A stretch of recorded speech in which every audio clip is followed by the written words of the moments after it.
Wow, it has been. Did you have a good weekend? Yeah, it was great.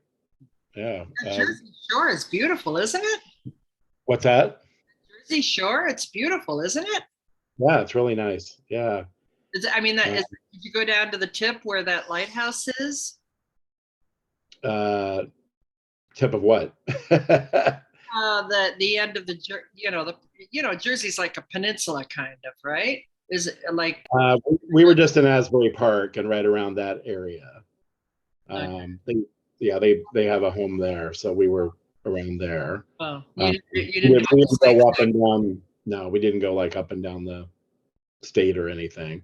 We just went from, uh, we went from Cliffside Park, which is right across from Manhattan, down the Garden State Parkway right into Asbury Park. Yeah. Is that where is that in relation to Atlantic City?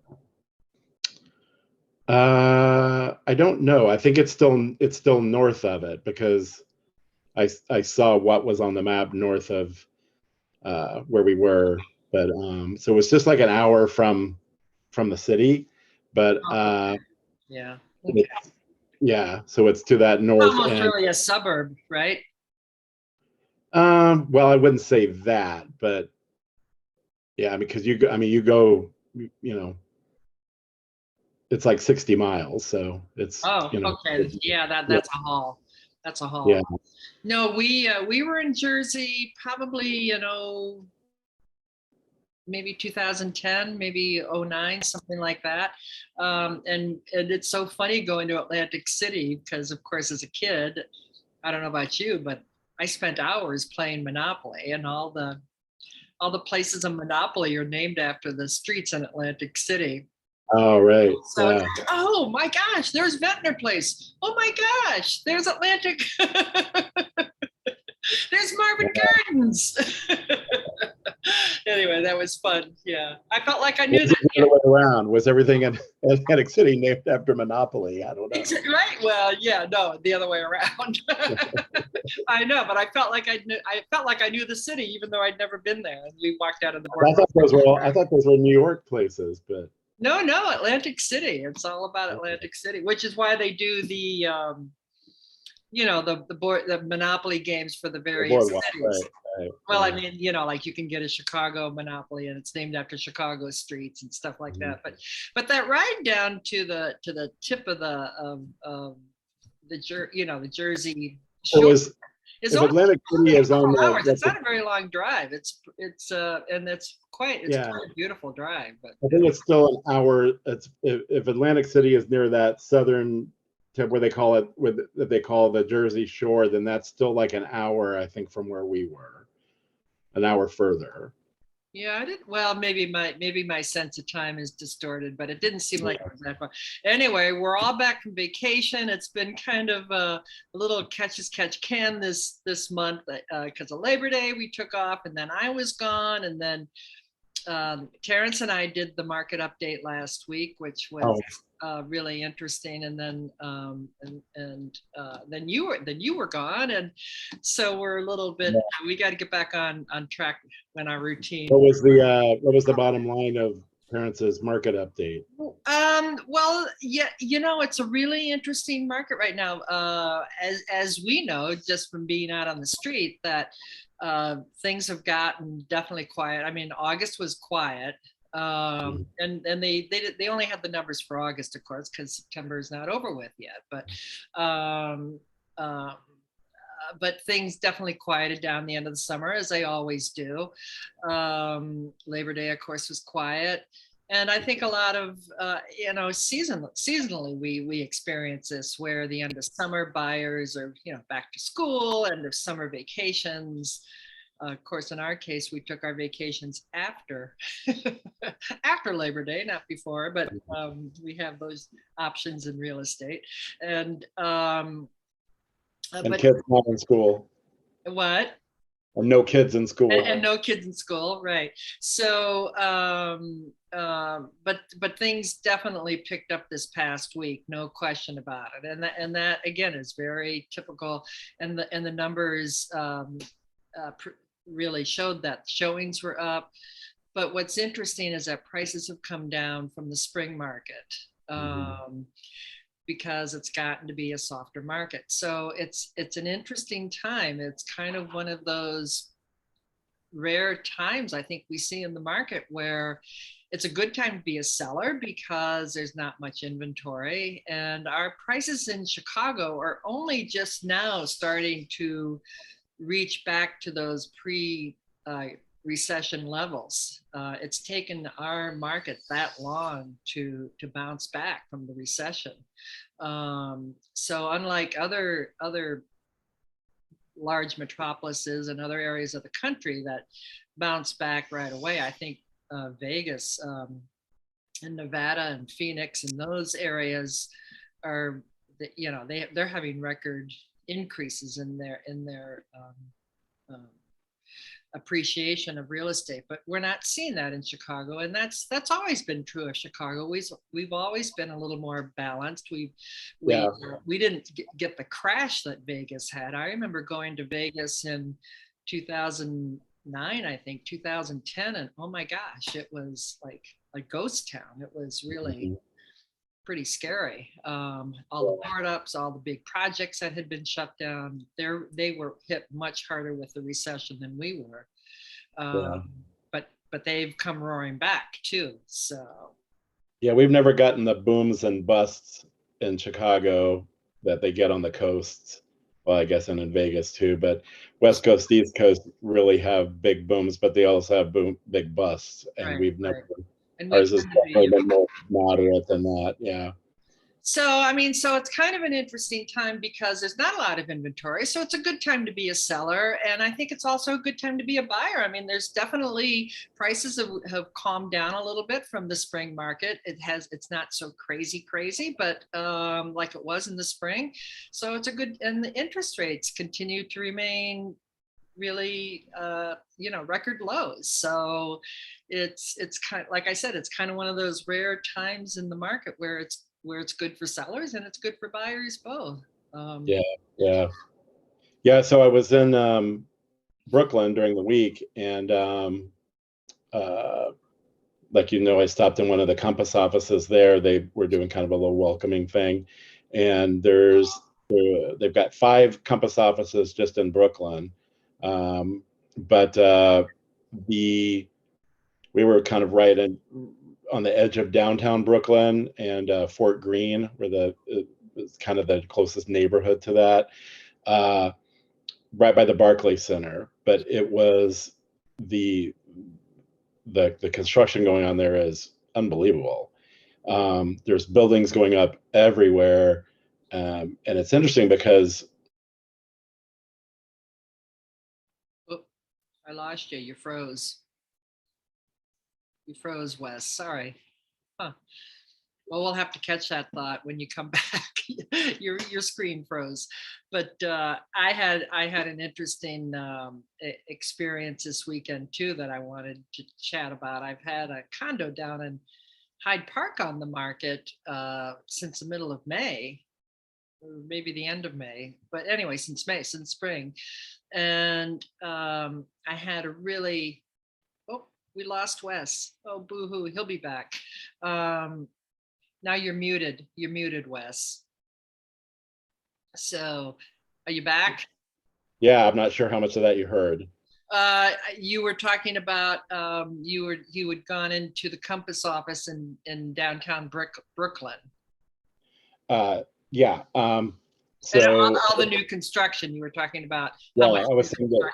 Yeah, it's amazing the number of buildings, but particularly the size of all of the buildings is crazy. There are 60, 80, 90-story buildings with like 1,000 units or more in them, and they've all got like shopping complexes at the bottom of them. And one of the ones going up right that just was completed right across from the Compass office is has the highest swimming pool in the northern hemisphere, is what they said. But all of them are huge and kind of complexes with shopping centers at the bottom of them and everything. And it's pretty. Are they able to get their retail spaces rented? Do you see a lot of empty retail like you do here? There's still some empty retail, but not quite as much. It seems like most of it's taken. And I mean, it looked like the stuff that was, I mean, there's definitely a, you know, a slowing from COVID with that stuff, not with the residential, but with the commercial and the retail space. But so much of it, I think, was planned so far ahead of time, you know, that it's most of it has been taken up. But yeah, it was interesting because, and you can tell almost all of these buildings are that there hasn't been construction like that in Brooklyn or in downtown Brooklyn since, you know, the middle of the last century, because like the tallest building was like the National Bank of Brooklyn or whatever, that was built, it looks like, I think, right post World War II, like in the late 40s, early 50s. And it's just like dwarfed by everything around it now. But it's like nothing was built of that size since like around 1950. And now, you know, it's surrounded with construction from like the last 3 years that's, you know, dozens of high rises that have just, you know, dwarfed it. But yeah, so many people were saying that, and we've heard this for a little while, that Brooklyn is now more New York than Manhattan. That it's just been, you know, because that's kind of where everybody's gone. But it was interesting. It was really fascinating to see it. We've normally, when we've been in Brooklyn, it's been just across, you know, from Manhattan, like in, you know, Williamsburg or something. But seeing, you know, the greater Brooklyn area and the amount in downtown Brooklyn and the amount of construction and everything going on was pretty astonishing. Like Chicago, I think it was, everybody was surprised to see that it had you know, New York had population growth like we did, and it kind of surprised everybody. And you know, Chicago had the first population growth since the 1950 census. You know, right at a time that the general consensus was that, you know, everybody was leaving Chicago, and that, you know, so yeah, I think New York surprised everybody that way too. Yeah, it's been an interesting demographic shift. People coming back into the downtown area for sure. Yeah, yeah. But just to show how the market is starting to, we're getting our little spring, our little fall surge. I was just when you blacked out on us, I started to tell a story about my condo down in Hyde Park that I've had on the market since the end of May, and we've had we had a couple of really serious buyers that came through, but nobody actually pulled the trigger on making an offer and buying it. And I'm not sure quite what that was about, but whatever. And then in August, I don't think we had a single showing in August.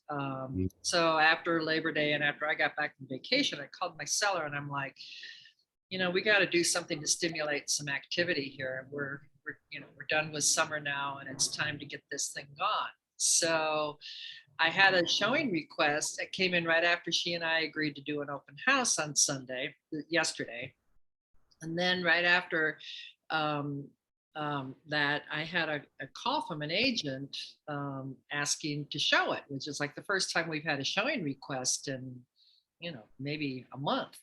So so of course we did the showing, and the guy walked in, he's like, I love this place, love, love, love. I mean, talk about wearing his heart on his sleeve. Yeah. And right, so that was on Thursday. He put in a cash offer on Friday, but we're asking 215, and his offer came in at 200. And you know, I talked to the family and whatnot, and we countered the offer. And he you know, and normally there's kind of a rhythm to these things where the buyer makes an offer, the seller counters, and then you end up somewhere in the middle between. Well, the buyer didn't come up off of his initial offering price, which was, huh, really? And in the meantime, I had another agent call me Friday night saying, we got to get in there. I'm like, what do you mean you got to get in here? Well, my buyer wants to buy this place. And I'm like, Well, it's been on the market since May. What's the, what's the urgency here? And she's like, well, we want to buy it. Anyway, I couldn't get her in until the open house was scheduled on Sunday. And that was my first opportunity to get her in. And she comes in, she's got all of her paperwork already. She breezes through the apartment. She sits down at the dining room table. She doesn't know anything about our other offer. I never had a chance to even discuss it, to tell her. And she sits down and she writes an offer over list, also Wow. cash. Wow. I know, right? A week, right? What's that? What a difference a week makes. I know, kind of an amazing story. I mean, it's like it never rains, but it pours. It's like nobody wants a thing until somebody else wants it. I know. Right. You just can never tell. It's such a funny, real estate is such a funny, it can be such a funny industry that way, right? I don't know. Yeah, true. Yeah. So you got back last night? Got back last night, yeah, and lots to discuss with you from the meetings, and yeah, I'm anxious to hear about that. So, well, anyway, I don't think we're kind of coming up on our 20-minute mark here, so I think we're good for this week. And if anybody has any questions or if we can be of service, by all means, reach out to us. Put a question in the chat. We'll get back to you. Mary Nack and Wes Walker, both of Compass Real Estate, Chicago Real Estate. We love Chicago. We love selling real estate, and we'd love to help you. Right. Good to see everybody. All Bye. right. Bye for now.